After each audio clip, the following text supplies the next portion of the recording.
G'day and welcome to the Hunters Campfire Podcast. My name's Mark and along with good mate Ian, we're here to help with all things hunting. If you're looking to start but don't know where to begin, you want to make the most of your next trip away or even plan the hunt of a lifetime, we've got something for you. You'll find our podcasts on Apple, Google, Spotify, Amazon and plenty of others. And if you want more, head over to our YouTube channel, The Hunters Campfire, where we have plenty of how-to and hunting videos along with the full video production of every podcast. Don't forget to like and subscribe, and good hunting. Okay. Well, good evening, Ian, and more importantly, sorry to say that, Ian, but more importantly, good evening, Chloe, and welcome to the Hunters Campfire podcast. Thank you for having me. And more importantly, thank you for accepting our invite. We're very glad to have you here. Not to make too fine a point on it, you are our first non-grumpy old man that we've had on. So we're very excited about that. Oh, no, not grumpy old man, but somewhere in that age bracket. So we're very excited to have you here. And we're very, very excited to understand about your journey into hunting.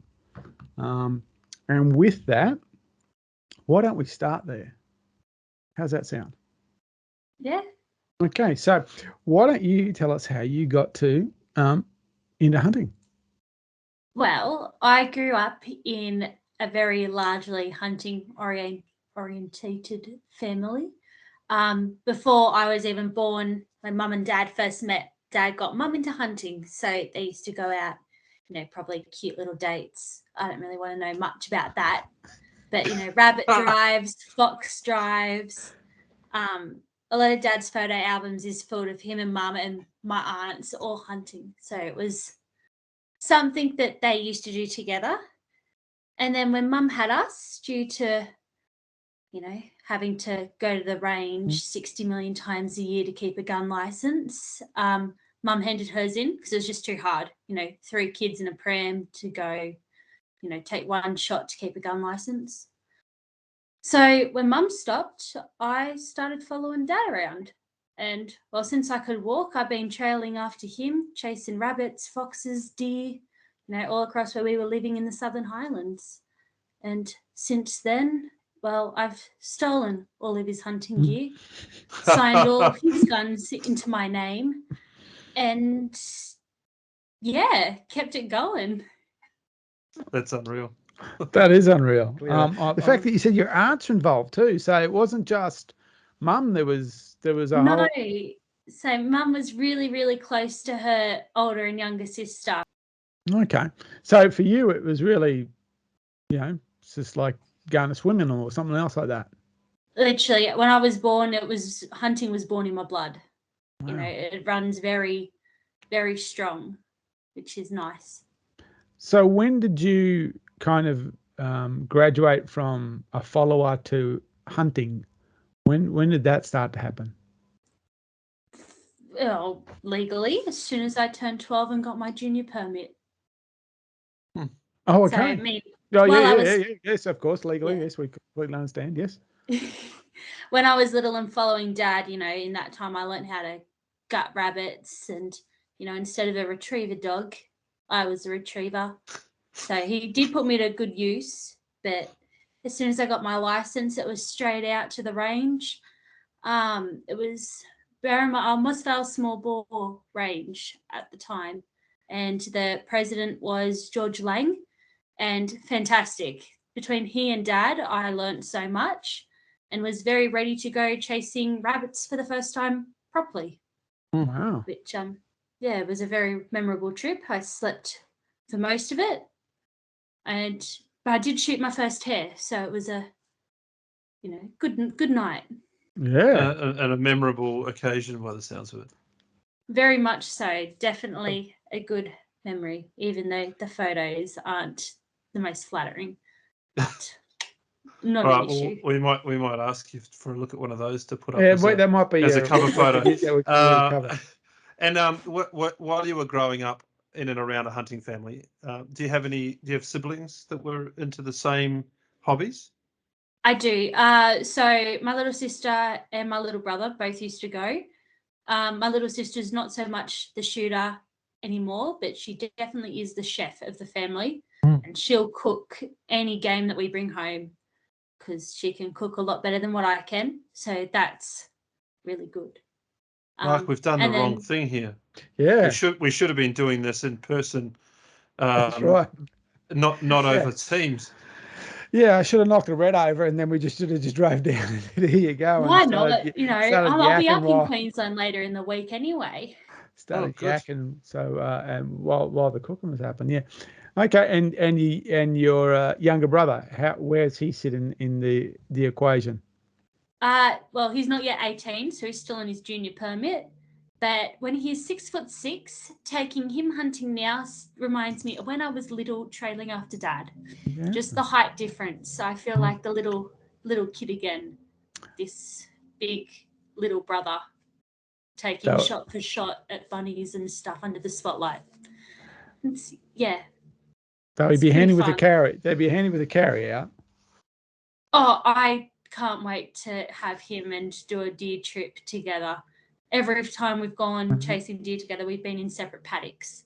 Oh, okay. And he's always been the lucky one back at the car before I am with something. Okay. Yeah. So, is it mostly rifle, or have you done any wing shooting as well, duck or anything like that? No, all rifle. Next year's goal is to get into clay targets to perfect my on-the-fly shot, and then hopefully duck season one day get down to Vic and when they have it for their few days and have a go at that. Yeah, that's a plan, a dream. and of course you've got the what's the name mitigation hunting in New South Wales on the birds. I don't know much about it, but it's all under permits and licensing and testing, but seems pretty easy to do. We did look at doing it through our hunting club, but I just never got around to doing it, to be honest. Not yet, anyway. Yeah, look, I'll stand corrected if I've got it wrong, but I believe that with the R license, if you and I believe the testing is very, very similar, if not the same as the waterfowl identification program that runs out of Victoria. You get a license or you get qualified or whatever the correct term is, and then they actually put you in contact with property owners who've got that kind of that kind of crop that is affected by specifically ducks, and you get on. So it's private land technically. I don't think it ever happens on a public land structure, but it happens on a private land structure, and you basically you're shooting like mitigation. So yeah, there is that option there in New South Wales as well, and I think it happens mostly, down into towards the Riverina and that area, but. I'm not sure about that exactly, but that's the kind of feel that I've got when I've spoken to people about it. We've looked at it, how we might be able to get into it, and it's that kind of thing. So that's another option on because I love wing shooting. I don't do any wing shooting in Australia. I only wing shoot when I'm overseas, but I love it. It's actually a great. It's hard to explain how fun it is. Unless you get into it. So, but it's like that, all that small game stuff, it doesn't have the reputation that it probably should have because it's great fun. Oh, it is. It is. I do encourage every new shooter to go back to basics and just chase rabbits, because so many memories were spent in the paddock just with the 22 chasing rabbits, and there's so much you learn and can put on to, large game just from that. Yeah, most definitely. And from a pest control issue, I just read that basically rabbits are number one. They do more damage to native wildlife than anything else. So yeah, certainly not going to have the rabbits, and of course you can eat them as well. So that's a bonus. So that's fantastic. So did you migrate? Graduate from small game to larger game over a period of time? I did. So chasing rabbits and foxes all through my very early teens. And then I think in about 2013, I went for my first trip out west. So Dad, his friends, Brad and Gav and I went out to Byrock. Yep. And in the middle of January, it's an hour south of Burke. Yep. Yeah, okay. Ish, give or take. Mm. And in the middle of January, Oh, which was kind of awful. But oh my God, I've never seen so many pigs in my life. It was amazing. Just shooting pigs off the crop and goats around the dens day and night, for about 5 days. That's all we did. I don't think I slept for the full, 5 days at all. That was just amazing. And then we did that every few years, every 6 months till I left school. okay. Well, So what tell was- Ian why shooting pigs is so much so fundamentally fun. Tell him that. Tell him why, because he just doesn't believe me on this one. No, the context there is I would step over a pig on my way to hunt deer. I wait for them to get out of my way so that they don't interrupt my deer hunting. In fact, I've shot one decent boar because it just wouldn't get out of the way, and I just don't have time for them because I don't feel like I want to eat them. I'm sorry, I'm carrying my phone. I'm trying to look up this town you were talking about. That's all right. Yeah, I tend to chase things that I want to cook, and I'm scared of pigs because I'm horribly colorblind, and if you don't cook something properly, like a wild pig, you can get quite sick. So if it's got a percentage chance that I might really, do some damage to myself, I'm just gonna leave it alone. I can see the appeal, I get it, but I just haven't got there yet. I should. I've heard that bow hunting for pigs is very worthwhile. But anyway, we'll give that a crack sometime soon. It's definitely the adrenaline. I have never eaten a pig I've shot. That's one of the one things I won't touch. I don't trust it, with the amount of illnesses you can get. It's mostly just pest eradication, pretty much. Yep. Rules on the property were shoot it on the crop. We had to drag them out. And for the few that we shot, 100 plus kilo pigs, dragging them from the middle of the crop, that was the fun part. Tripping over each other, the yelling, the carrying on, and yes, the being totem in the way bit. But the adrenaline. I had a few dogs a few years ago, and just the adrenaline of chasing them, chasing the pigs, was just a whole new different hunting, situation. It was, definitely took pig hunting to a whole new level. But just seeing, I was shocked when I got out there that the pigs went pink and, didn't go oink, oink. They grunted and carried on, and they were big, black, hairy. And some of them, they had plates of armor, just thick, and they were feral. We'd shoot some, and by the next night, there'd be nothing left of the pig that, we pulled out at the tip. They just eat them.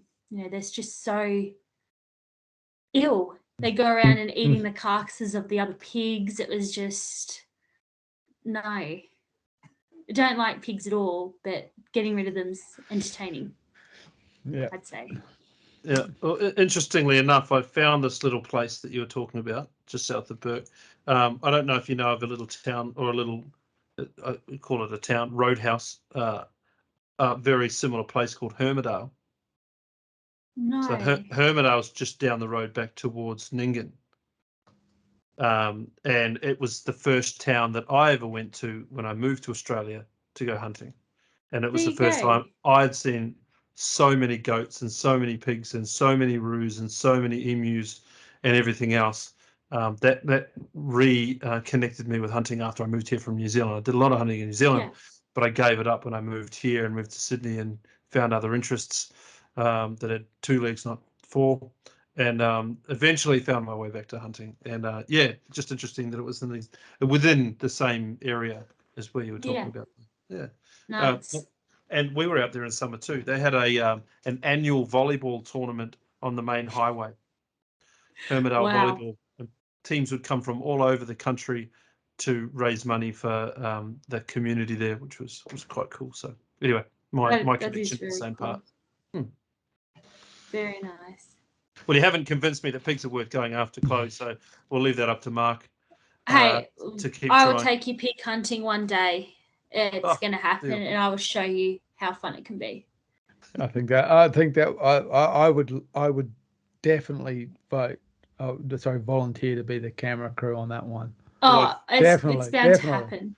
I write this down in my little black book of I'm invitations. definitely the camera crew on that one. Chloe taking Done. me in pig hunting. Yeah. They're a great animal. I've got a very, I don't know how to describe it, but I've got a certain affection for them, I suppose is the word. Yeah, They're an interesting animal. I remember the last good boar I shot. Not just as he hit the ground, the sow then came over and started chewing on him while he was still. See, there's obviously tension between those two. Yeah, And he's just gone. He's gone there. Now's my chance. I'll bite you. It's a nature is metal content. That's there. All right. So you move from your small game into larger stuff. If you're trying to plan yourself a trip these days, is there a specific game that you like to chase?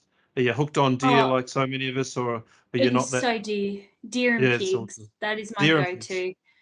After the pig and goat trip out west, it wasn't long till I was in the hills of Kilcoy chasing red deer with Dad, who is nicknamed Old Pop, in case I reference Old Pop and no one knows who he is. That's Dad, because he's old. But we chased red deer for 2 seasons, and by the second season, I bagged my first stag.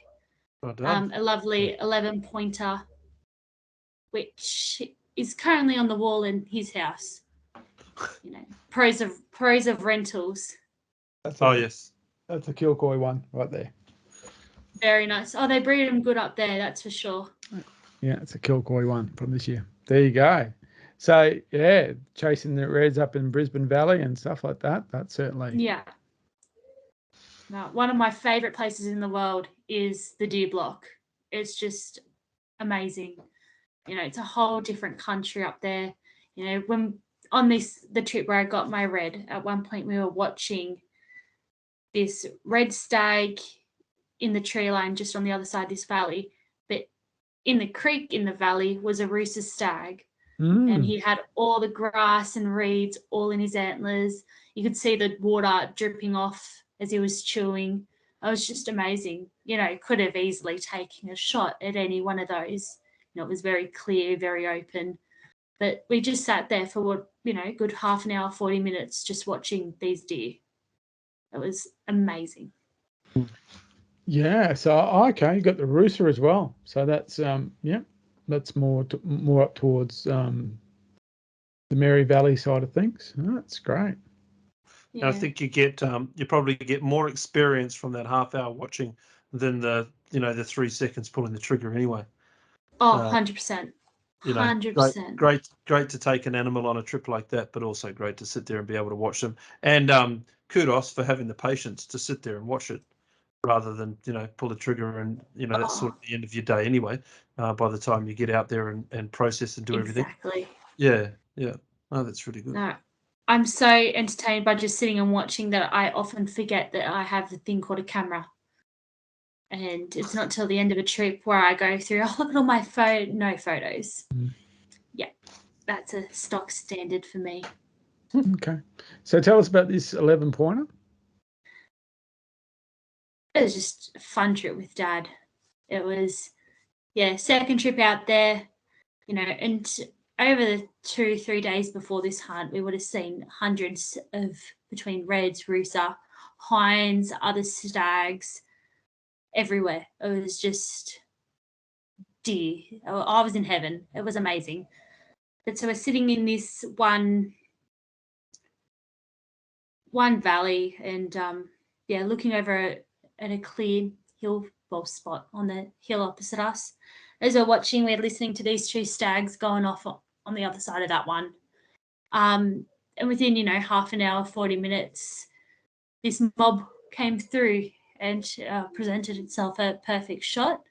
So I after, having to steady my breathing and stop shaking multiple times. Was presented with a very clear shot, so I took it.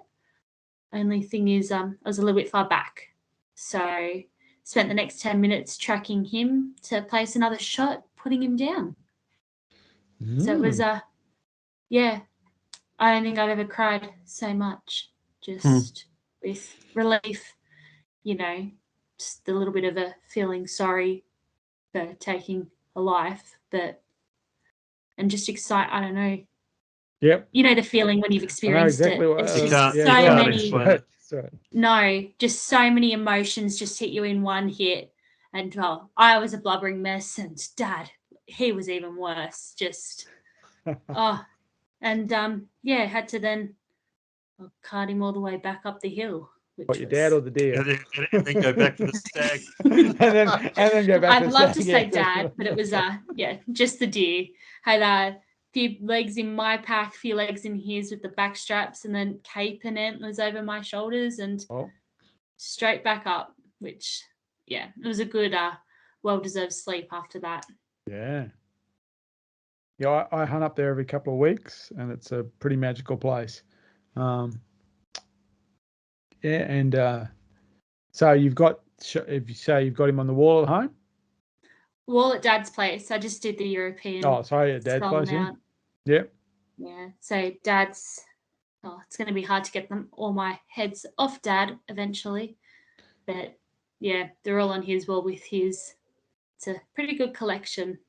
Well, you could do a bit of a ninja trip in there in the middle of the night and take them all and replace them with rabbit skulls. That's right. The temptation's there. I just don't really feel like doing the 9 hours. Oh, right. It's a bit of a trek back home. So a bit of technical questioning. So what's your favourite deer rifle? I have been using the 308. So 308 was, actually I haven't used a single one the whole time. So 308 for my red deer. My rooster deer was a 270 short mag. Oh, yeah. Winchester short mag. Yeah. That's the one. Yep. And then my fallow was a 243. So I just purchased just a standard 270 for next year's season. So I'll let you know. And where is next year's season planning? Not that we can really plan anything at the moment easily, but fingers crossed the borders are open. Because I will be in Queensland every second week just for the hunting, 100%. Isn't that but interesting? There's also it's crazy. We're waiting for the border so we can go south. And people down your way are waiting for the border so you can come north. I'll be coming north. But then there's some state forests within an hour from home. So I was looking at them on the map this morning, and there's lots of goats getting around. My boyfriend and I went for an exploration to see some of the waterfalls, and after all this rain, and the amount of goats going through the state forests and national parks is just amazing. So many of them. So that'll be on the list too, I'd assume. Well, you're kind of cut across country. You're not too far from the Pilliga.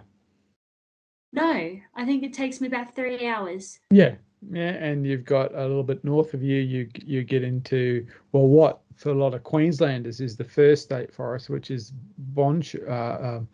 Severn, what we call Severn, on the Bonshore Road, which is about an hour up from you.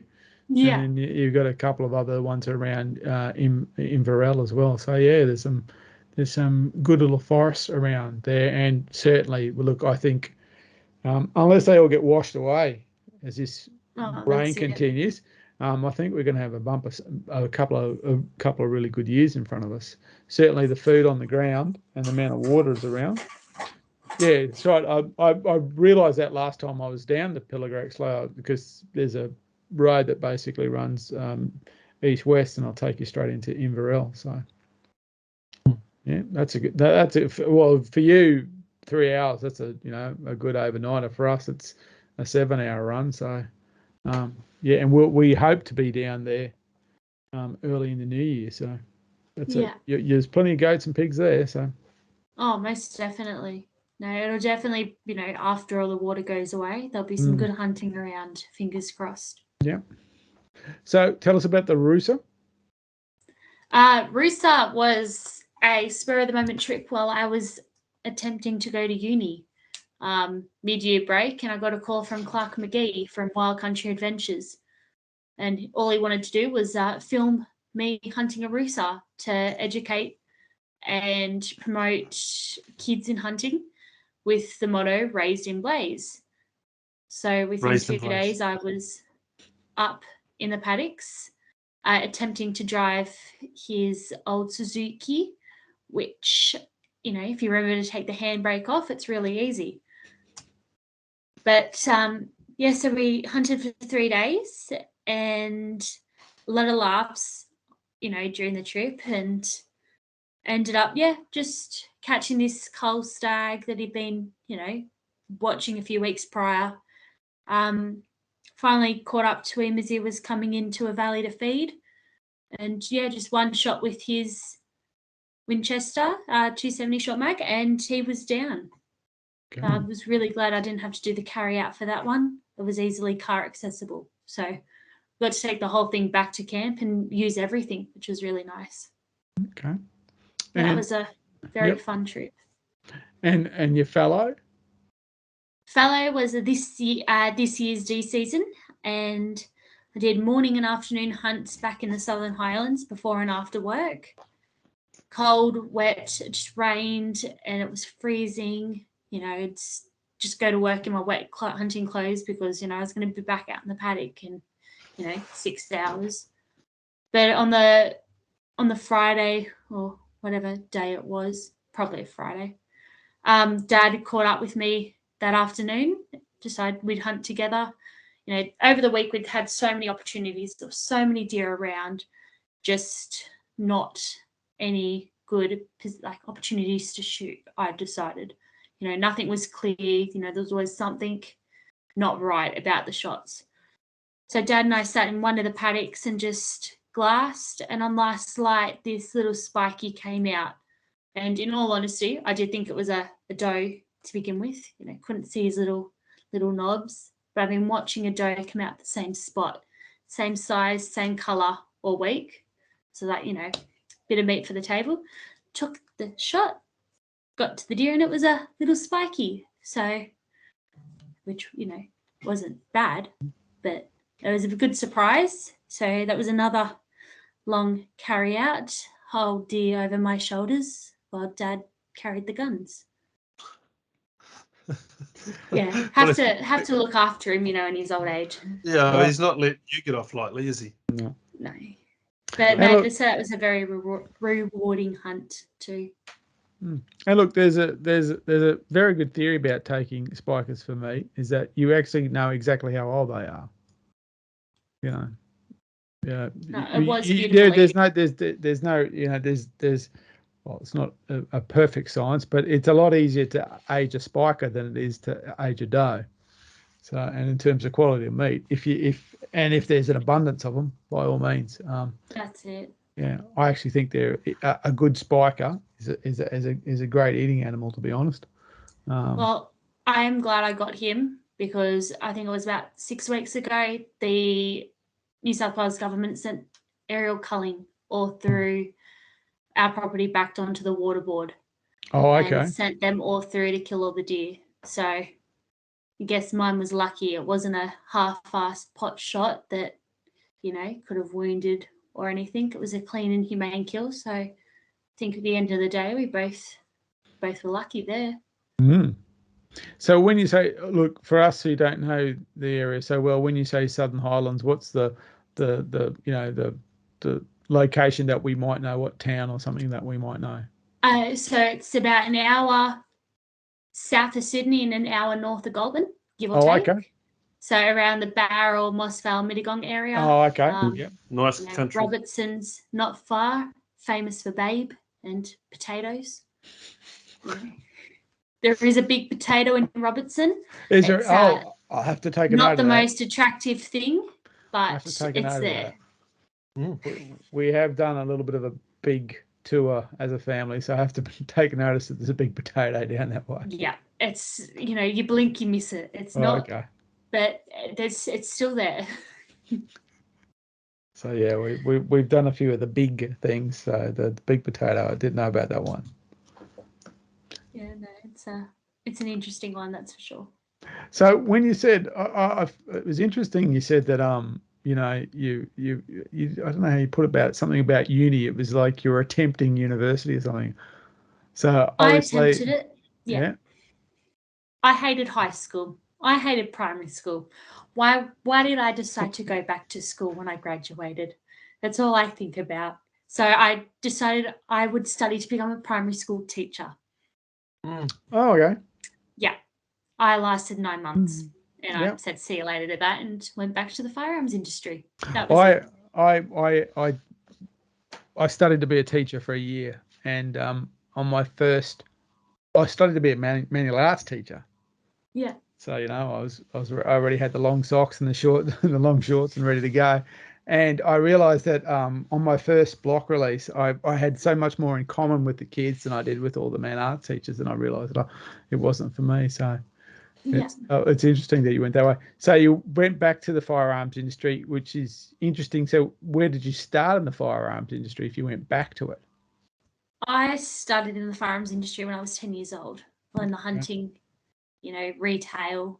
Dad started his own business, which was called Field and Stream Australia, back in 2010.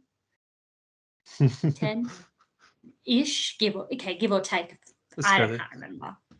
But so I was about 10, 12 years old, started there at Parkley Markets in Sydney every weekend. Oh, really?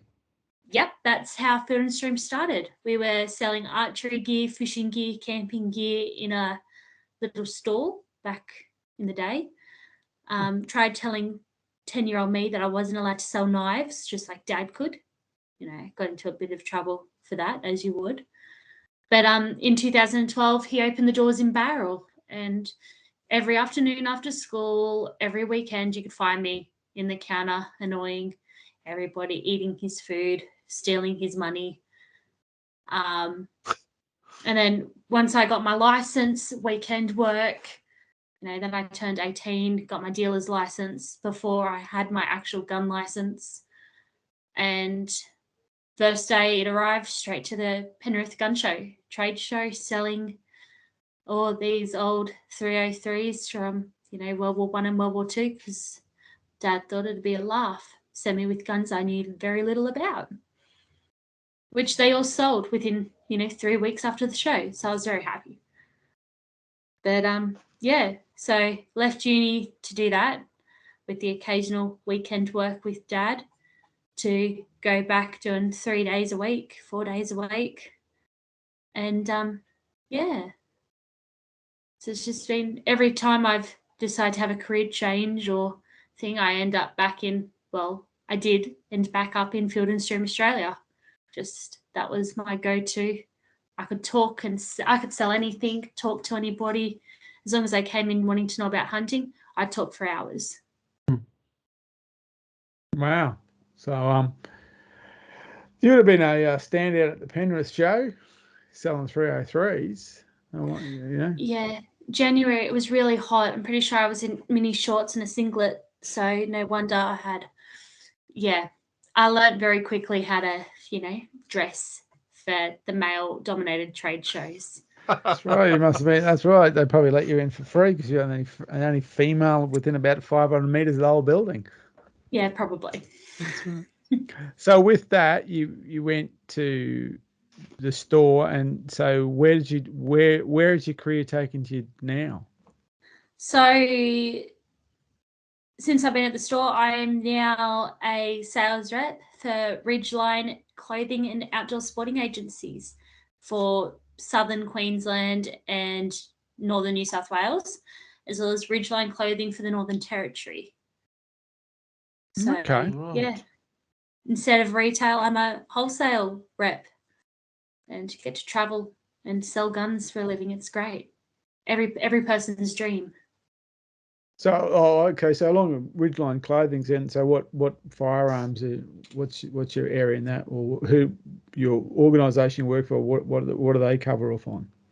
So we do a lot with Howa, Lithgow, Sowers, Maruku, Gamo, Boydo, Henry, plus hundreds of others that I still haven't learnt much about yet. Firearms and optics and accessories.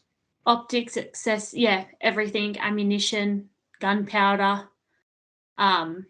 gate cover, just about everything in this hunting industry. It's amazing. Going to the warehouse a few weeks ago I was like a little kid in a candy shop. By the time I left, my ute was full. It was great. 6 months' wages paid in advance. I'll have all of those things. Pretty much. Yeah, great. Okay.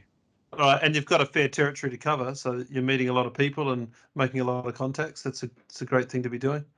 Yeah, and half the time, so got to Roma 2 months ago for the first trip since I started, and I walk in and this gentleman's leaving and goes, "Oh, g'day, Chloe." I was like, "Sorry, who are you?" "Oh, it doesn't matter who I am, but nice to meet ya." I was like, "How do you know who I am?" "Oh, I read your articles every month in Sporting Shooter." And he left. That was it. So I walk in and, meet my customer and we're both like, what the heck just happened? Then, 40 minutes, an hour later, another guy comes in.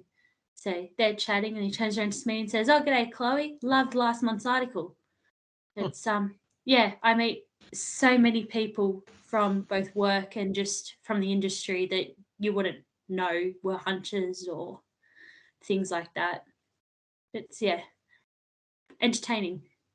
Okay. So who are you writing for? So I write a monthly column in Sporting Shooter. Okay. So my column's called In the Blood, and most of it's the ramblings of a mad woman who is hunting obsessed. But that's okay. That covers off on just about every hunting writer there is, Pretty much. Other than the woman part, it's basically the ramblings of a mad person about hunting. Yeah. So yeah. So okay. In the Blood. I did not know that. Yeah, I'm at the very back. I think I'm the second last page. But a lot of people have told me that that's the first place they turn. So it makes me happy. Okay. That's not bad. That's certainly good. That's certainly a good review. So what's In the Blood about? Specifically, other than the ramblings of what's a specific rambling that we might read about? Oh, goodness. So it all started out with my journey in the huntings industry. A lot of them are based around what I do that month, whether it be hunting or a political issue I decide is something to tackle.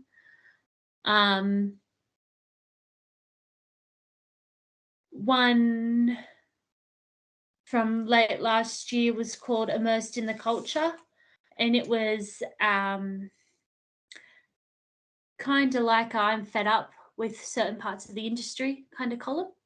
You've got all these people on social media who are influential,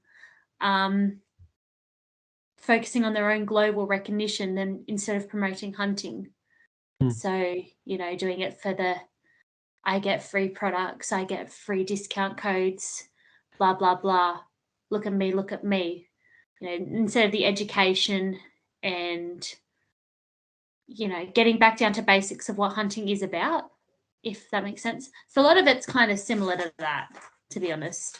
Just seeing how I grew up in hunting and how it's changed so dramatically in this day and age. And that's my opinions anyway. Okay. Look, so there's lots of things running around my head on that one, but so what do you think has changed? What's the change? Because you've got a great deal of hunting experience. You've seen a lot. So do you think has changed? So I'm gonna assume that when you guys started hunting, it was rabbits. Rabbits, foxes, small game? No. No? No, I kind of worked in reverse. I didn't come from a hunting background at all. So the day that not the day, but as soon as I had a license to drive a car, I drove to the range and said, I want to learn, I want to shoot something. So I just, and then you could, at that time you could do that. And so I, rented a firearm and just started shooting. And the first firearm I owned, other than when I was a kid from an air rifle, was a 30-30. So I skipped rimfires. I had a 30-30. The first thing I did is walk around with a 30-30. So I have, I suppose, and I don't know if that was particularly wise, but that's what happened. So it wasn't for many, many years later that I bought a rimfire and that I shot at a rabbit. I shot pigs, mostly pigs, for a long time before I shot anything else. And I shot with a 30-30 because I was just starting out and I didn't have much money on my lefty. So I went a lever action because left-hand bolt actions were quite a rarity, and if they were around, they were incredibly expensive, and they were only usually in one type of chamber length action. So you either short action left hand or a long action left hand. There wasn't much of a selection. So no, I kind of went the other way. I started with a 30 cal, and that's probably why everything in my safe Fair enough. is a 30 I think cal. I was the typical hunter, but different animals in New Zealand. It started with birds that were a menace, like crows, and I couldn't tell you. I'm pretty sure magpies aren't protected over there like they are here. If they are, I didn't shoot any. If they aren't, we've massacred the population. Bloody things.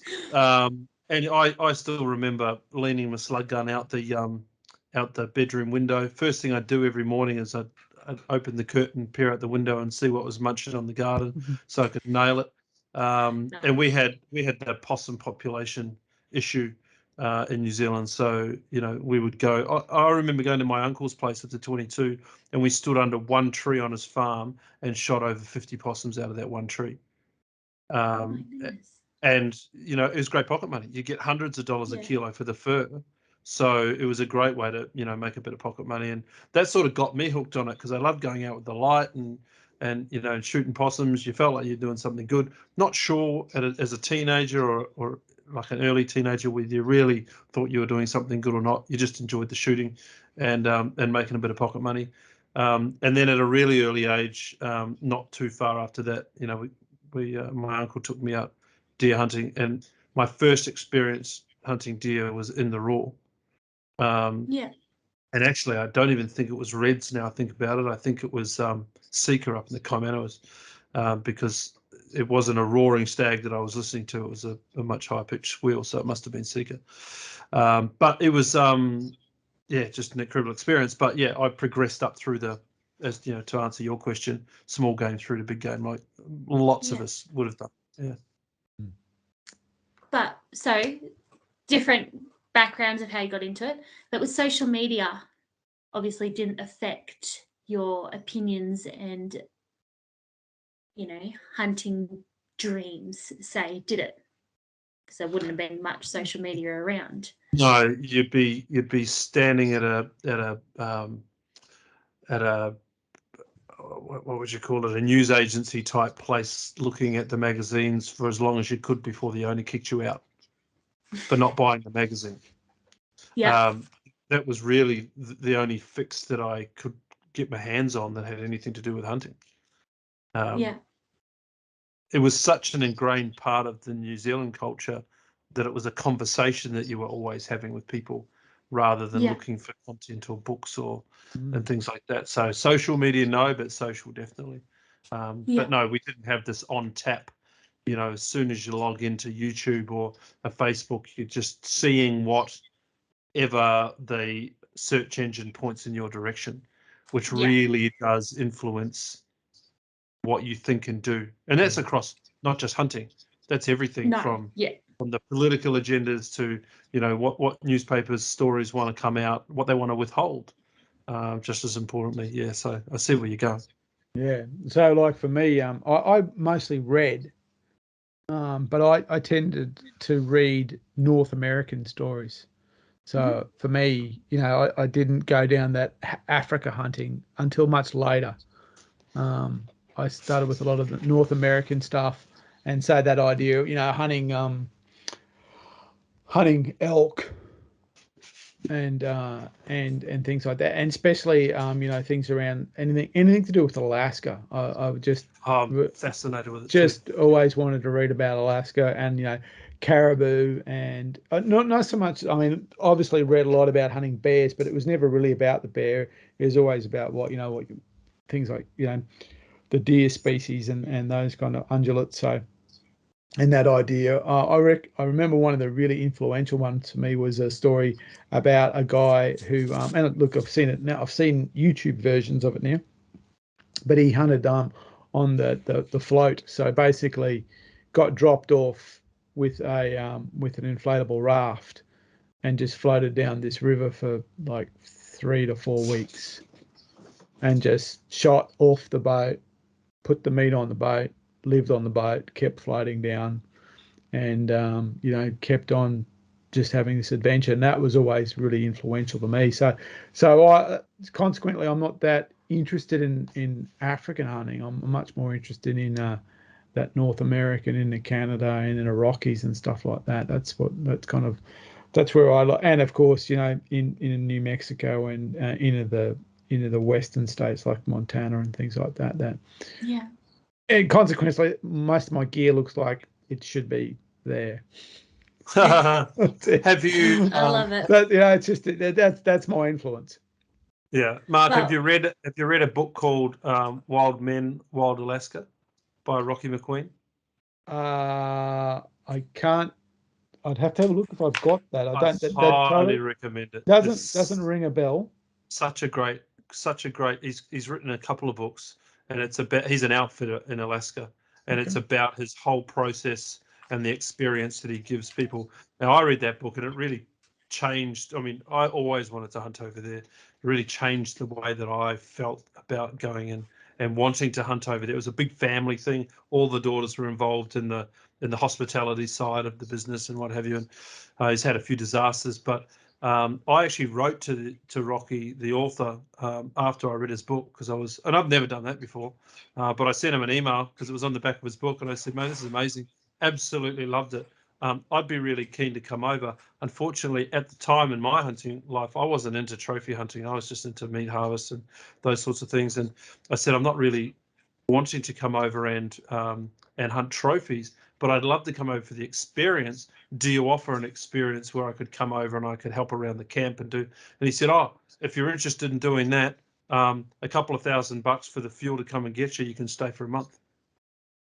Oh, wow. Now, I didn't do it because I had a young family on the way, and all of these things stopped me going, but far out. He responded almost immediately with the offer. So anyway, it's well worth it. Wild Men, Wild Alaska by Rocky McQueen. You won't forget the book. But one of the chapters in there was about floating down the river, Mark, on a bear hunt. He was guiding someone on a bear hunt, and it was a bow hunt. And over there, for them to get a trophy class animal, they have to shoot and kill it with the bow and arrow. There can be no interference with the rifle, and this customer was so insistent that there'd be no backup shot. And I won't ruin the story for you, but suffice to say, they hit an eddy in the river, and they got a whole lot closer to that bear on the bank than they ever intended. And it was quite a moment for these guys. But great book. Anyway, digress. Yeah, we do. But that's what we do. Something you both had in common with that was you picked up books. Today's day and age, it's get on the social media, on platforms, that reach hundreds of thousands of people, and ask a simple question. People are idiots. The amount of simple questions that I've seen that people respond with the dumbest things to say to a new shooter. That's one thing where this day and age and new shooters is just kind of, you could say, doomed.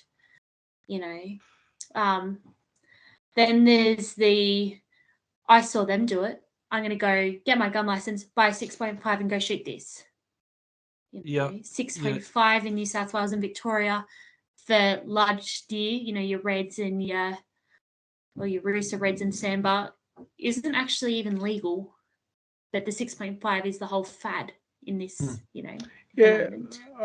I get what you're saying there, because I certainly, the fad or trends or even, I suppose, fashion does seem in vogue.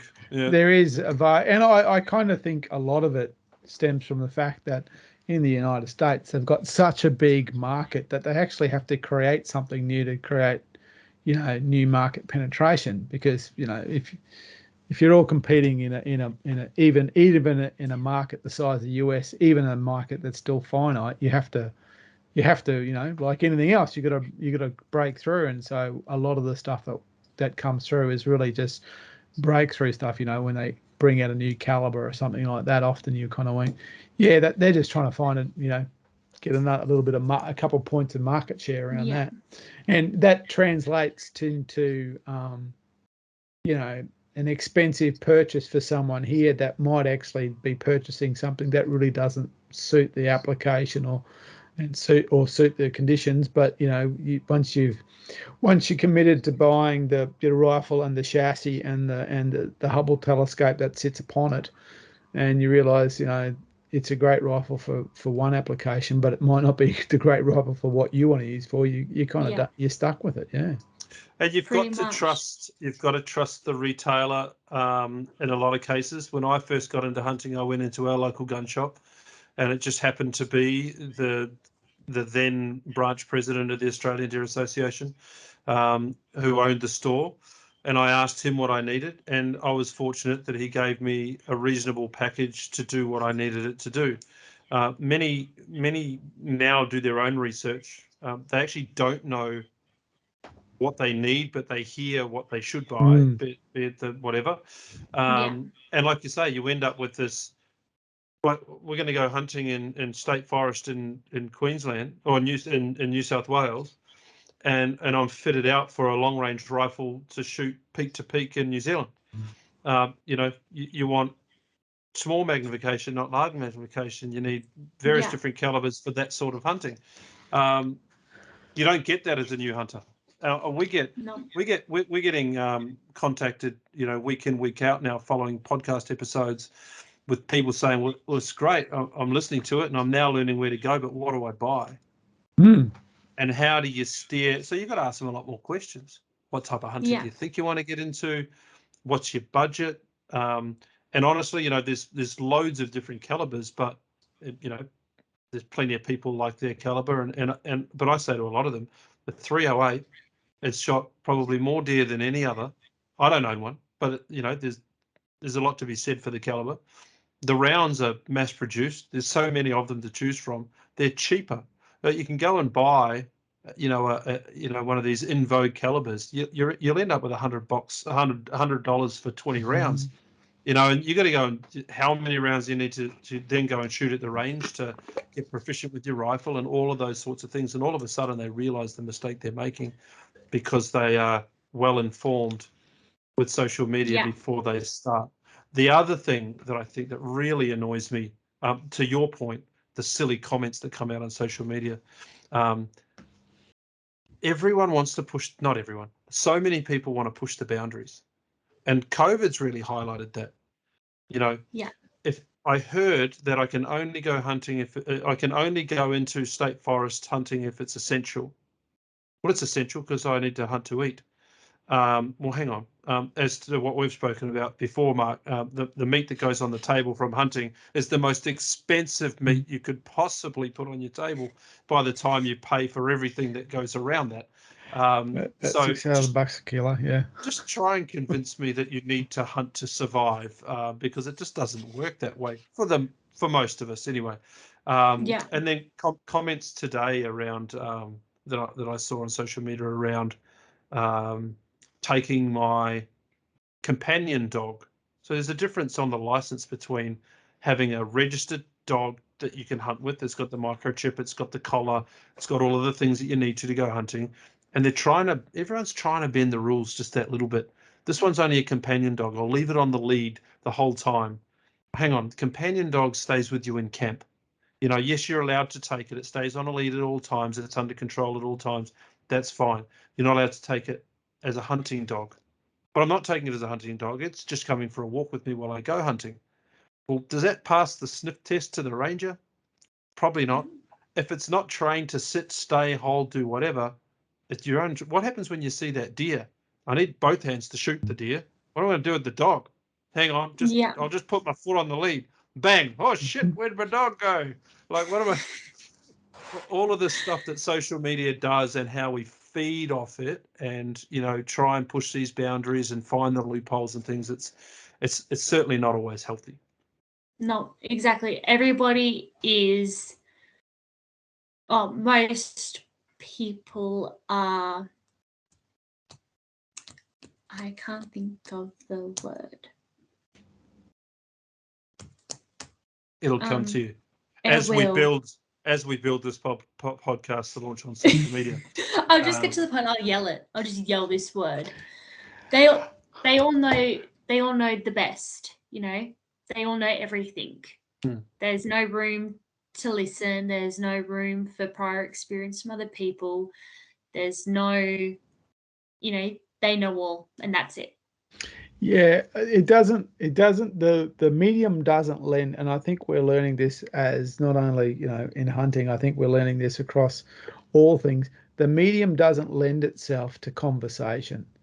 It's kind of like it just lends itself to a positioning statement. So this is what it is, and I'm telling you what it is.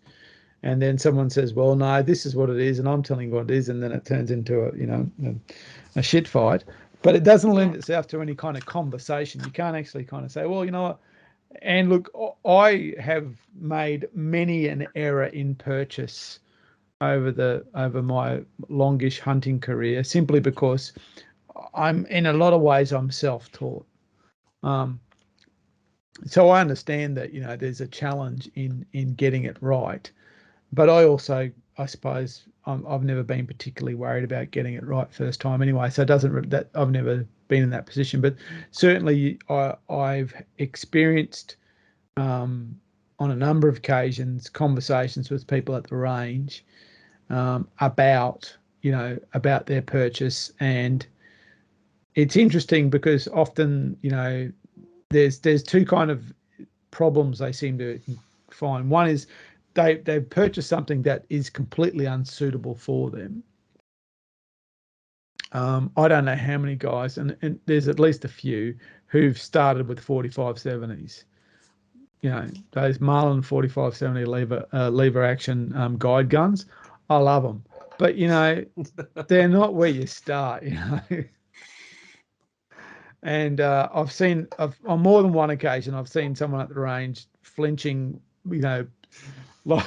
flinching terribly because the first thing they did was, I don't know, they saw that and they thought it was cool and they bought it, and someone unfortunately sold it to them and away they went.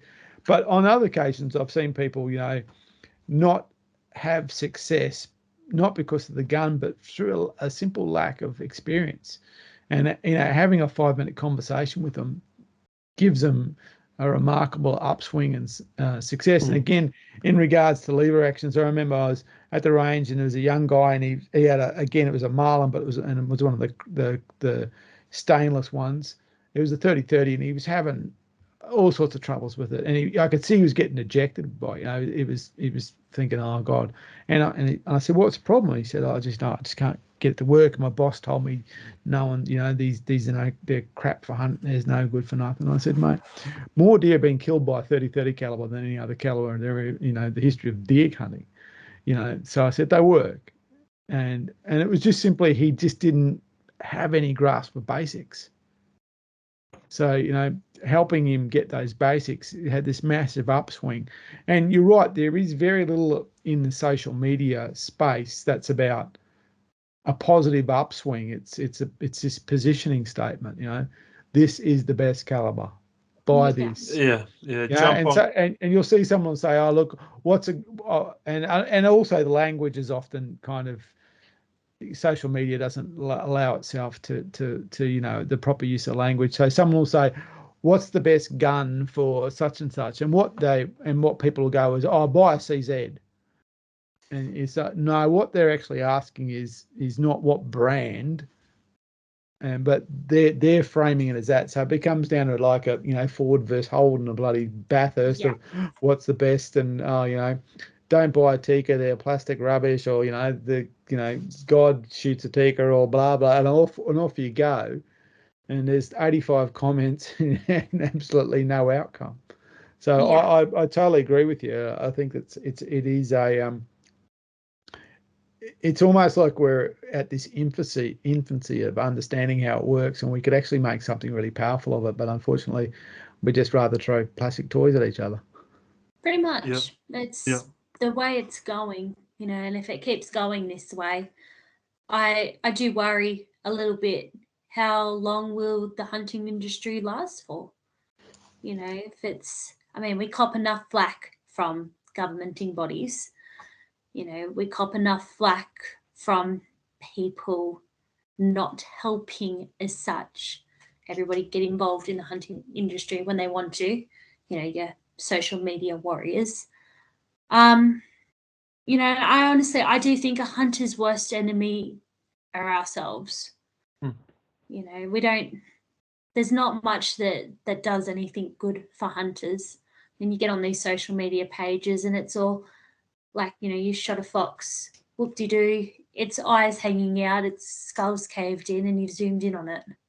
That doesn't portray a good image on hunting and hunters.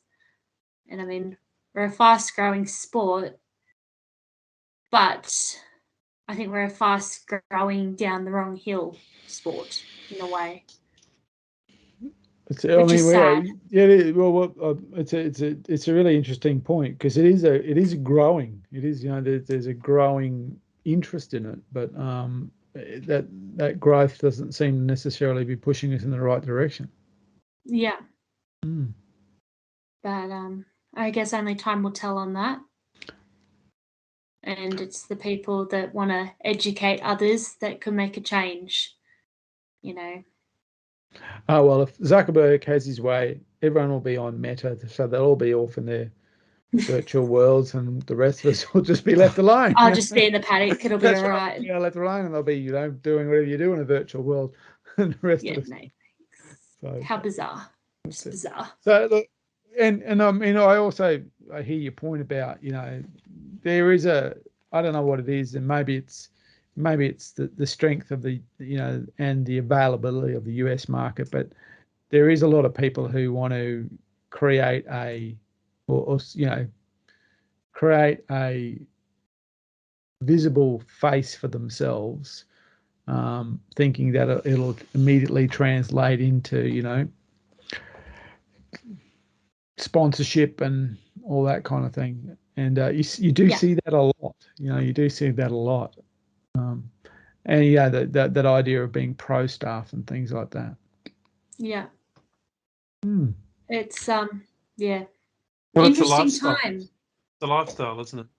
It doesn't matter whether it's hunting or traveling or pick your favorite hobby.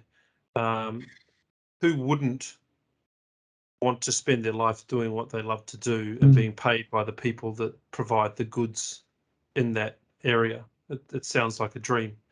The majority of those that try don't tend to do it that way. They have some other side hustle that actually pays their way, and they get a few bucks from YouTube here and there and various different things. It's probably not quite as amazing as it seems on the outside. Some do a really good job of it. They do. But they're generally really wholesome channels, and they do it. They're quite real people, and they do a good job of it. So, but yeah, it's a tough one. The other component to that, I feel, is that, and you'll see this too, I'm sure, is the whole now generation, thing. It's not that we just want to go and buy that rifle and go and shoot a Royal Red tomorrow. We want to be skiing on the other side of the country that afternoon, right?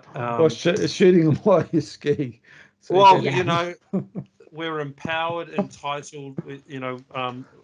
We're a relatively wealthy nation, so people have them, and even if they don't have the means, they have the means to access the funds by borrowing and burying themselves to do what they want to do today. Yeah. So that again is a problem. But we're seeing that, or I'm seeing that as a 45-year-old bloke. You're a younger generation coming up. It's interesting to me that you have that lens already, because that's I would say this the wrong way, but it's a very mature way to be looking at the world as a young up and comer. Yeah, look, I agree. There's I've been writing since 2008, and it wasn't until 2017 that their publisher actually asked me for something. Up to that point, it was like, please publish this, please publish this, please publish this. Yeah, when we get to it. Yeah, when we get to it. In 2006, 17, something happened. Well, I know exactly what happened. In the UK, someone went, "Hey, we don't have anything like this. Give me." And all of a sudden I had demand. Up to that point it was all, I was a freelancer and I was sending them in, and look, I'd built a pretty good relationship with the editor at the time, but it was still, there was the in-house staff, the in-house writers, and then there was the rest of us in this great big wash. 2017, I went to UK for family holiday, and which of course always involves hunting. Met some people over there and got asked to write, and that, so I had, all of a sudden but unfortunately COVID killed that magazine, but it disappeared. Yeah. But then there was a change here in Australia with the editor, and it changed. And so it was I remember the first time I got an email they sent an email out to all their writers, and I'd got that email. I went, oh, hang on, I'm in this group. I didn't even know I was in this group, but I'm in this group now. So and that's taken, that took 9 years of getting on average, because some years were leaner than others, 4 stories published a year. That was my average as a freelance, and then it just jumped up. So yeah. I mean, these things do take time, but I think there's that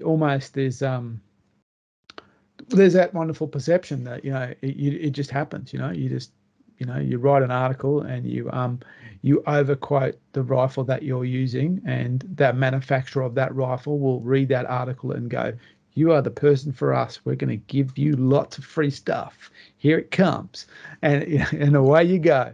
And in an industry that's probably as tight margins as this one in Australia, the last thing they're going to be doing is going, "Okay, let's give away free stuff." Yep. Okay. So other than that wonderful trend, what other trends are you seeing? Because you're right there at the, not the coal face, whatever you want to call it. Let me throw another question in there. I'm mindful that your one AirPod might go flat on us at some point. So I wanted to ask. I can't even check the battery on this. Yeah. I wanted to ask, as part of that trend question, I'm interested in what you're seeing around women in the sport, in hunting. They're far more visible than they were before, because there's quite a few ladies that have come into the sport that are being ambassaded by, for various different brands. What are you seeing around that? We see it as a branch. We've seen more couples coming along and wives or girlfriends being more interested. It's typically not a sport for girls, but it's certainly growing. So add that to Mark's question, if you don't mind. I'm keen to hear your perspective. Well, I think it's due in the next month or so. I did do an article on women in the sport, and this is a trend in itself. And it's the trend of the dreaded men's club. The men, when you go to the range and they don't want to talk to you because you're not in the men's club, if that makes sense. The ones that don't want to share information, the ones that snub their nose at any newcomers to a sport. And from my experience being a female, is females often come under the, the scrutiny, you could say, maybe, probably not the right word, of the men's club. Either way. Okay. It's just not wanting to share. That's just a trend in itself. There's a very different thing. Okay. I can't word it. So properly. it's how do we- difficult, is what Yeah. you're saying. It's Yeah. difficult to break into the sport. You don't think It that is. you've got Yes, ready that access is what I'm to... going at. Yeah, okay. Yeah. Definitely. But yes, there is so many more women in the sport, and it is fantastic to see. You know, when I first started out, you know, the people I looked up to was Eva Shockey and Kendall Jones. You know, they're all American women, and still to this day, they're the ones I pay most attention to. There's a few Australian females that I think are just amazing, you know, the way they handle themselves, conduct themselves, and just their enthusiasm for the sport is just amazing. But there's only a very few in Australia. The rest, I don't know, I just feel that it's very, look at me, I'm sponsored, I'm this, I'm that, I'm this, I'm that. No one really pushes just the education and hunting to keep it going. It's all, you know, look at me, pretty much. That's just what I've seen.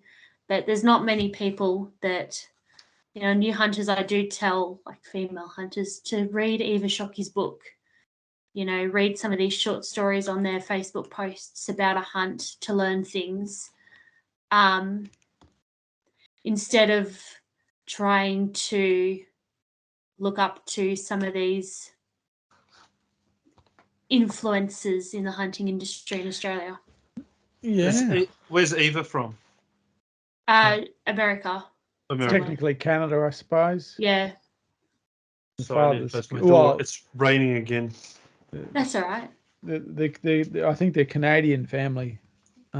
Yeah, the But Shockeys. certainly, North America.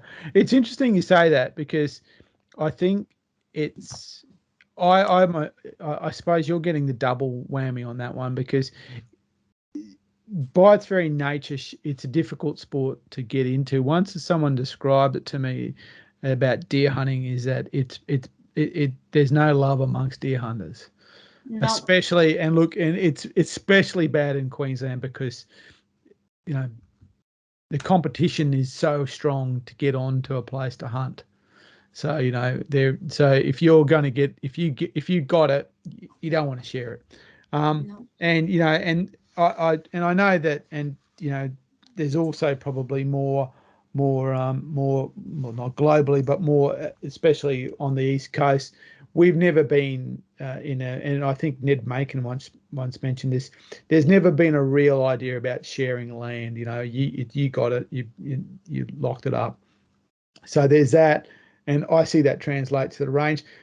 The only interesting side note to that is, for years I'm actually a member of I'm a member of the SSAA, but I'm a member of the Brisbane Range. I've actually got the Brisbane Range card, which is a little blue card, and my range membership number is in the hundreds. I'm not in the thousands or the tens of thousands. I'm in the hundreds because I've had it for 30 something years, and I've always been interested in pistols, but at Belmont, the pistol range was a closed range. And the first time, I got close to getting into the pistol range was the day I took my wife to the range, because she got invited into the pistol range straight away, and they literally kind of shut the gate on me. Like, yeah, you can wait outside, buddy. And so it was funny because they just welcomed her because again, there's only a female in the whole place, so she's welcomed. But I know I can completely understand that there's this kind of I'm sure there's these lines that that we don't see, that we should be well aware of. I know there is lines between the new shooter and the more experienced shooter, and if you aren't of the inclination or I suppose personality to break that line, it's very, very difficult to get into. Yeah. It's very different, and there is I suppose easier points of entry. So certain club structures are more accommodating of newbies than others. I know that for a fact. I know that. But that's their club structure, and that's often driven by someone within that particular branch or that particular club who's doing that. And look, I won't embarrass him too much, but Ian's one of those guys. So he wants new people in there. He wants things to happen. So you have to have someone like that in the club, or it might not happen. The other and going out to the range at Belmont's a hard nut to crack, and since COVID, you basically you don't talk to anyone almost. It's a very difficult thing. So it doesn't lend itself to a new someone new who doesn't have a lot of information or a lot of knowledge to get in there. From personal experience, the reason I bought a 3006 was there was an old range officer at Belmont. I haven't seen him for years. Maybe he's passed away. He was this grumpy old bugger, but I used to rev him up, and he loved it. We used to have this cracking banter, and he's one. I said, what do you? I said, I'm going to get it. I said, I'm going to order a 270, and he said, don't get a 270, get a 3006. You can shoot buffalo with it because you can put 220s in it. After he called me all sorts of names, he's stupid Dutch, blah blah blah, because that was, but that's how we got to that point, and like there was he was hilarious, but I haven't seen him for years, and it's a shame, but that was it. I had someone like that who I could in his own unique and special way give me some guidance around those things, and I know that there's a lot of people out there who do not have that, and it's hard to find that. And if you can't find it, and you go to a range and it's this kind of clinical operation, which it has to be because there's so many laws about firearm usage.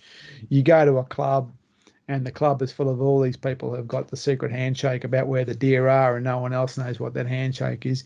Yeah, you're gonna leak members. You're gonna lose people who there, or they're going to be self-motivated enough to do something, and once they do it, then they're not going to tell anyone either. You don't get anything without having. There's I suppose I like to think of it as an abundance mentality. The more you share, the more you get. So I'm very much in favour of telling people. If someone asks me about something, I'll try and give you the best answer. I might not be right. I readily admit I might have it wrong, but I'll try and get you in the right direction. And I think you're right. I can see that if you're a new shooter and you're a new female shooter and you're lobbed up to the range, if you didn't have the right person there, it could be very daunting. Yeah, very much so.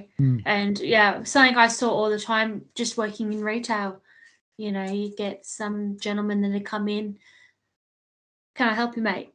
Oh, I'll wait for the boss. When's the boys back in? Sorry, I'm the only one here today. Oh, I'll come back another day. Never know what they'd want, but because you're not part of the men's club, you don't get a look in. So, I mean, things definitely need to change in the firearms industry. So what do we do about that? How do we get more people in? Because that's the big question, is it? What do we do? How do we do it? You've triggered my problem solving response. Yeah. Well, we're doing our little piece, trying to educate anyone that's getting into the sport to try and get them out and about and give them some tips and tricks, and meet some people via podcasts that can share their stories and their experience, and that's sort of our way of lending a hand. And it's connected with some great people, and it's had a lot of inquiry coming in from new hunters that I've heard it. I want to join. What rifle do I buy? What gear do I buy?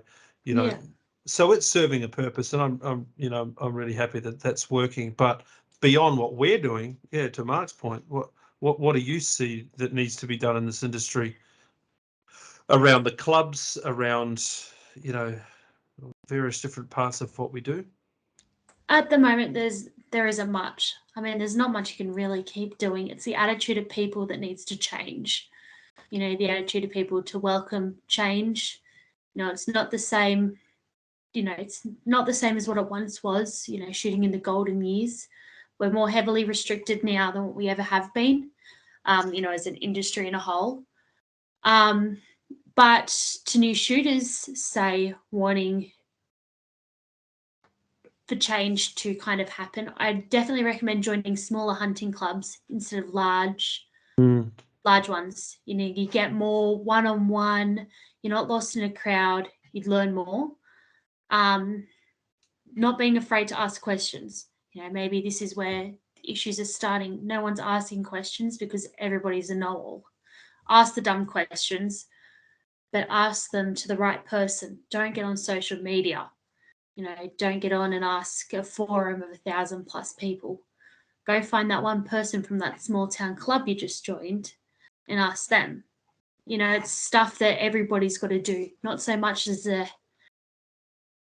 one big change item. It's little things that need to change. You know, stop giving shooters a bad name by posting your fox with its eyeballs bulging out of its skull, you know, on 6 different platforms. What does that do for the hunting industry? Nothing. Just makes us all look like idiots. You know, it's little things like that I think is the change that's needed. And this really needs to be at a club level, an education for the new member. You know, people that are coming in, they need to be welcomed. And I guess those that come to our branch meetings, those that come and, you know, they come out on a colder night and they come and they want to listen. The self-motivated ones that you're talking about, they've already made the effort to try and further what they're doing by showing up, because that's pretty rare nowadays. Oh, 100%. You know, especially we've all been sent home with COVID. We're all used to doing everything over a platform like this one. Hang on. And we're all used to doing things on a platform like this one and connecting via, you know, the digital tools. I think people are demanding that we use these tools also to run our meetings and various different things, so we don't have to show up in person and do things. So it's almost got to go back a little bit, doesn't it? It does. I mean, Zoom meetings are great. We've had a few with our hunting club and they've worked well. You know, people that have young kids that they struggle to get out to a club meeting, you know, they joined for the first times. But some of my favourite meetings from our club were definitely the freezing cold nights, the fire's not going, you know, about 12 of us around a table talking a lot of, you know, hunting stories and picking on Dad because he's deaf. You know, that was how our meetings revolved. Bit of hunting, bit of picking on Dad. Well, you know, those face-to-face meetings, you can have 5 or 10 side conversations going on at the same time, whereas a Zoom and a Teams meeting like this are very agenda-driven with us speaker and a bunch of listeners. It's good for delivering content. You know, 100%. Beyond 3 people, it's too hard to have an open conversation, which makes it difficult. But to your point about education, I think you're right. If you're getting new members into a club, a smaller club, where you're welcoming them in, you're butting them up with someone, you're showing them some experience, and you're teaching them the social manners maybe of what to do and what not to do to help the sport along, and it's not a bad thing either. It's something I hadn't really thought about as far as content goes. Yeah, well, our hunting club just had last weekend a deer butchering course with a barbecue, our licenses, you know, all in one, and just the community members that came out that weren't members of the club that joined was just, well, I couldn't attend, you know, being the whole big distance away. But the photos were amazing. Everybody, you know, all these people crowded around on this cold and wet day, you know, because they all wanted to learn something. It's, giving people opportunities to learn, but then everybody welcoming an opportunity to learn, because we're all still learning. No one knows everything about hunting. God, I definitely don't, but, you know, I'm always ready to ask a question. But, that's just, it's got to change. Start with that, and I think the industry could change dramatically. So now you're in that hunting club that I can't remember the name, but it starts with W. Yes, Winter it's- Caribou Hunters That's and it, Anglers yeah, Club. Winter Caribou Hunting Club. That's right, the Winter Caribou Hunt. That's So right. That's it's right. the local government area of Barrel, say, that it was first started when Dad had his shop in Barrel. Mm. Yeah. So that's how that stuck. But yeah, I Yeah. think 60 odd members, and we had our AGM 3 weeks ago, and that was a good turnout. There's always a barbecue, always people learning. We do a lot of club hunts. It's definitely a very education orientated club, I'd say, with a cold beer at the end of the day, or a few, but nothing wrong with that. No, not at all. Not at all. So yeah, look, the idea of education too is a tricky one, because strange enough, I've tried to push this barrier a couple of times, and generally I've ended up falling flat on my face, because often the arm wrestle comes around what is actually education, and I personally think it's rather than education, i.e. hunters need to know these 5 things.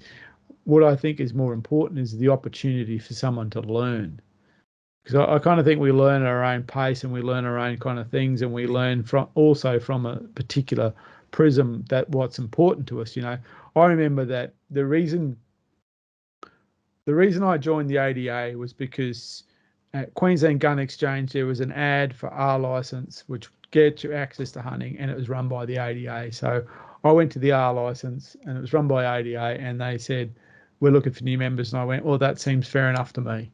And the reason why I joined Shooters, Fishers and Farmers Party, and I just got my annual thing sent to them, was because when I found out that they're the people who fought for public land hunting in New South Wales, I went, that's good enough for me. So, but I think, and that reflects more than anything how I learn and how I process information. But I think that's a really big part of this, is actually not having a model of hunting, but actually having an environment that's a learning environment where people can learn in their own way. And I think you do get that at a smaller club. Yeah. We by very nature, we tend to try and, bureaucratize things to a certain level, and then which makes things easy. It's good to have processes, but I think sometimes people get lost in the process. So actually having the opportunity for people to learn rather than people to be educated is a big part of this. Yeah. It's still a very competitive pastime, right? Oh yeah. So finally I found this little club, and it's teaching me things, and I'm getting the opportunity to go on hunting courses and go hunting. I'm not telling anyone, because That's right. this is just what people are thinking, yeah. because it's almost like a ballot. I published 9 hunts or 8 hunts for my club for next year.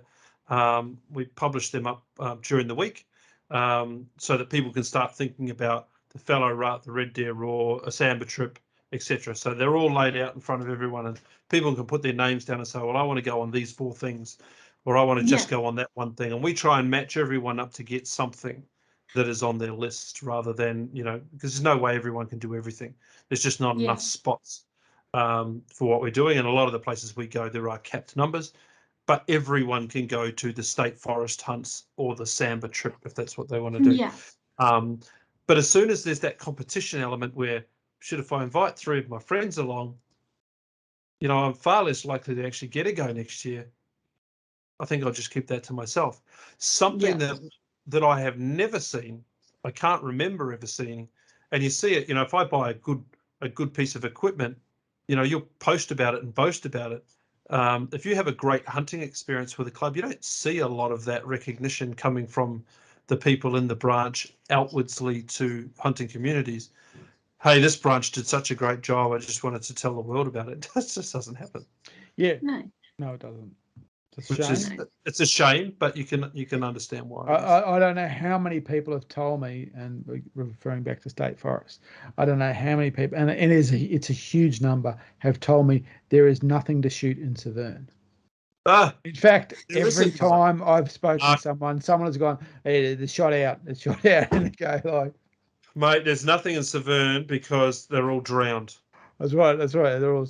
That's it. And that's what it is. And I do remember every time we went to Nundle, it would be, they shot all the deer last week. It's like, really? So this is whatever, 90,000 acres, or hectares, in fact. No more deer in here, all gone. Sure. Okay. Like, literally, we were in camp one day and we had deer hanging in the pine, because you can do that down there. Yep. It's cool enough. And literally, it's no deer here. I kind of went, what are those things? And so having people that there's that inherent competitive nature to it, which I think does. But I've always been happy to tell people about my hunting. But there is a in competitive nature, so you do need a forum where people can actually see what success looks like. Definitely. You need models. We need models of what success looks like in anything. So we need someone that goes, okay, if I go there, that's the opportunity that's in front of me if I put in the effort. Yeah. And people say, where did you shoot the goats? And you kind of go, what, you want a GPS mark? You reckon they're still waiting there or something? Behind the shoulder, wasn't it? That's right. Yeah. All right. Hey, so Chloe, before we wrap, I'm keen to understand just a little bit more about your journey so far in Ridgeline, or with your current job, what you're up to in that. You said that you're traveling around a fair bit as a wholesale rep. Yeah. How are you finding that? This must be fairly new for you. Well, I did say Dad's a rep, and funnily enough, he actually started with Fuller's Firearms when he was 23, and then I, just shy of turning 23, get hired by John Fuller himself. So I had a good giggle with that. But as would have he. Sorry? I said, as would have he. Oh, definitely. I came home and told him, he just laughed. It's like, just laughed. That's all he could do, was laugh at me. That's funny. But so Dad's been a rep. Well, apart from having his business, he's always been a rep. Had a rep background before he started the shop. Then picked up a rep agency once I was more hands-on in the shop, and got back on the road part-time, or however it is. So school holidays, if I wasn't working, I was always in the car with him. So the rep life did appeal because I like to travel. I like seeing different things. I like driving. I'm the driver all the time. I have to drive. It's kind of a toxic, you could say, trait. The control freak, yes. Oh, 100%. I'm hearing you. That's me. That's me as well. Yeah. Yeah. No. So it's one of the best jobs I think I could ever have. Just drive 3 or 4 hours, get out, talk about guns, talk about hunting. I might try and sell them something. Get back in the car, go to the next place. Just hunting guns, and sell something. Yeah. And what area do you cover? So I'm Coffs Harbour across to Hermandale and north to the border. Yep. Up to the Queensland border. Yeah, and then Charleville and along that highway, and I do 50% of Brisbane. So the highway, so you're crossing the border country. You're going, so you service Gundawindi, and then up. So Gundy and St George. Yeah. Cunnamulla. Stanthorpe, Warwick. There's not really much in Cunnamulla anymore. No. But from St George, I go across that highway to Chinchilla. Yep. So up through Mitchell, then up to Mitchell. Toowoomba? Yeah. Oh no, I don't think I have anybody in Toowoomba. If I do, I'm very sorry for forgetting about them, but I don't think so. No, mostly, closer to Brisbane, more so than Toowoomba. Yeah. Okay. Very good. And then territory is, I'll wing it when I get up there and see who I can rope into buying things off me. Oh, that's good. That's an exciting challenge. Territory. And it will be. There's a very helpful man in the Northern Territory by the name of Brian Boyle. So he's probably, I've heard a lot about Brian, actually. If there's someone who knows who to talk to, it's probably Brian Boyle. I might have to do the old Facebook and social media stalk and get into contact. Stalking. Brian will talk to you. Brian doesn't mind a Yeah, chat. yeah, he doesn't mind Oh, a that's chat, all right and he's then. he's a wealth of, literally a wealth of knowledge. That guy. Yeah. And There you go. as far as Chloe Golding on social media, do you run an Instagram publicly I for your do. hunting life? It's yes, mostly. Oh God, I haven't even looked at it in a while. Let me have a look at this thing. Mostly screenshots of magazine articles, the occasional dog photo, a few sunsets, the odd selfie, and then some hunting photos. Right. Okay. Yeah. If someone wants to find you, are you locked down or are you open for people to No, contact you? all open to see. Just Chloe Jane Golding, all one word. Stalk your life away, really. But All yeah, one word. you might get the occasional location while I'm traveling. It's Yeah. Saw a pig here. not the most exciting page, but That's all right. Saw pigs here. yes, pretty much. Mark will be stalking. Well, It Mark, I is. think unless you've got any other questions for Chloe, I think we'll wrap that up. It's been a great conversation hearing about your Good. story. You've got as much experience and knowledge behind you as most of us, well into past our 40s. You've been doing this since you were knee-high to, what do you call them? The old par or something like that? Oh, Yeah, old pop. Good Old old pop. So good luck with your new role where you're going Thank and you. finding your way around the hunting industry in Queensland. And if you're passing through Toowoomba, then feel free to say hi. Oh, I definitely will. Point you in the direction of the Friendly Gun Shop as well. Make an Yeah. introduction there. And yeah, no, it'd be great to see you here. And I'll take No, I'm you up looking on forward to your pig hunting guiding skills when I come down your way sometime. it. yeah. Yeah, I'm I'm looking bringing the forward to camera. that, most definitely. I'm bringing the camera. It'll have to be a filmed podcast trip for sure. For sure. Well, Yeah, it's live on the action. cards. It's on the cards, isn't it, Mike? Facebook Live or whatever it is. Oh, 100%. Let's do it. It's done. Let's do it. Go That's it. tomorrow. All right. Look, for me, thank you very much for your time and your experiences. It's I figured out you must be early 20s because you said you were working in the shop when you were 10, and it started at 2:10. I'm going 24, 25. Well, you said you started working in the shop when you were 10, and the shop opened in 2010. So I thought, well, 21, 20. Oh. I think 23. there we go. Oh, That was yes. the numbers. So someone, 23, you've got worlds of experience. And it's been great that you like sharing that experience. I think a lot of people get a lot out of it. And I really like your observations from someone in the industry about where we're going and some of the challenges you see, but also some of the ways to do something about that. And it's an individual effort. Take individual responsibility for what you say, and take responsibility of sharing it. Actually, Ian told me to look at the Badlands Film Festival, and one of the videos that was a part of the film festival was it was entitled something along the lines of "Mentoring is Conservation." Yeah, I think that's very great. And I think there's something in what you're saying there. I thought it was a bit hokey at the time, but I do like what you were saying, and I think that that if you want to have conservation in the manner in which we can conserve, then you need to mentor people. You need to have people still coming into the system and not being kind of pushed away from it. So it's very insightful, and appreciate it again with you sharing with us.